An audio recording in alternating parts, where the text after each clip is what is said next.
po. Grabe, 22.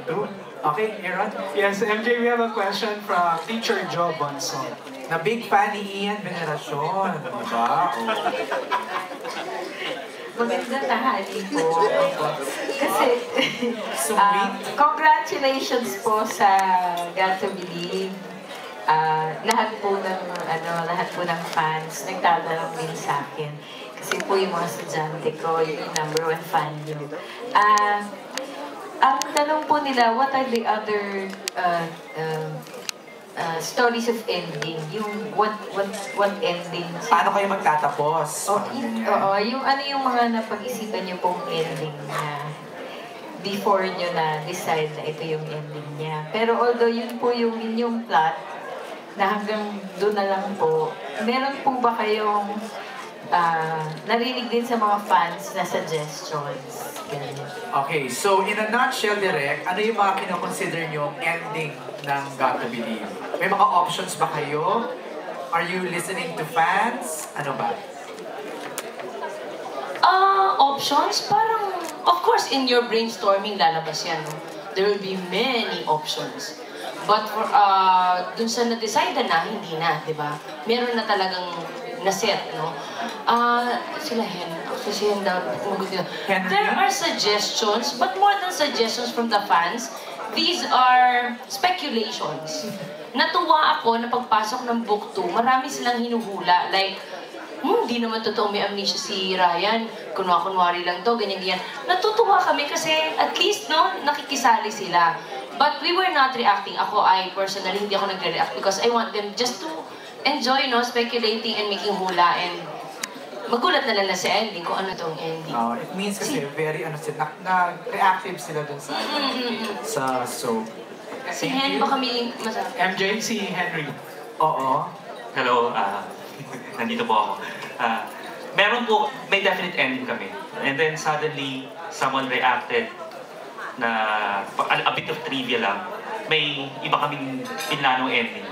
And then of course, the management reacted again na sobrang ganun, even the management, ganun sila ka-engage sa kwento na hindi nila po pwedeng hindi nila babantayan yung ending. And as we have naman promoted it, it will be the best ending ever. Talaga ha? Kinonsult mo ba yung dalawa, si DJ sa kasi? Wala yung mga yung pakialam sa Wala silang input. For our last question, Aaron, tanungin ko lang si Kuya Ian. Kuya Ian, tinanong namin kasi si Carmina and Benji kanina. Ano yung masasabi nila na-discover nila acting-wise kay DJ and kay Catherine? Sa'yo na ba discover mo kay DJ since siya yung madalas mong ka-eksena? Sabi niya, napaka-astig na tao daw niya. Pero si DJ, noong una, syempre, hindi pa kami nagkakasama dati. So, tansya-tansyahan pa. Pero sandali lang, nag-click agad na, wala, feeling ko anak ko, feeling ko barkada ko. So, nagkakasama kami sa taping at sa labas ng taping. Madalas kami nagkakasama. So, wala, cool na cool. Tsaka as an actor, ang bilis-bilis, syempre sa guidance ni Direk Cathy, ang bilis-bilis nila na nakukuha yung gusto nila Direk. Yung gusto nila Direk. For Ian, Carmina, and Benji, sa tingin niyo ba si DJ at si Katrina?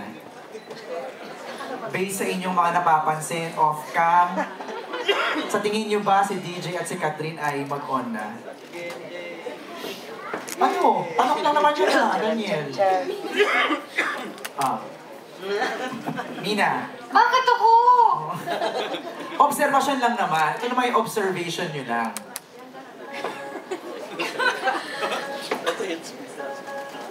Ayan. Doon tayo magtatapos.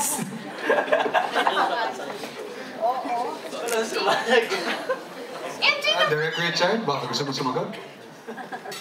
Feeling ko. Ayan. Okay. 1 point. 1 point to. Ano yung observations nyo lang sa dalawa? Kumbaga parang, kasi syempre, di ba, we know that they're a love team, they like each other, so ano yung mga observations nyo off-camera about them?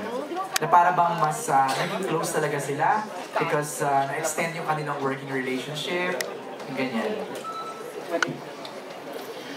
Ako sa nakikita ko, they're very comfortable with each other.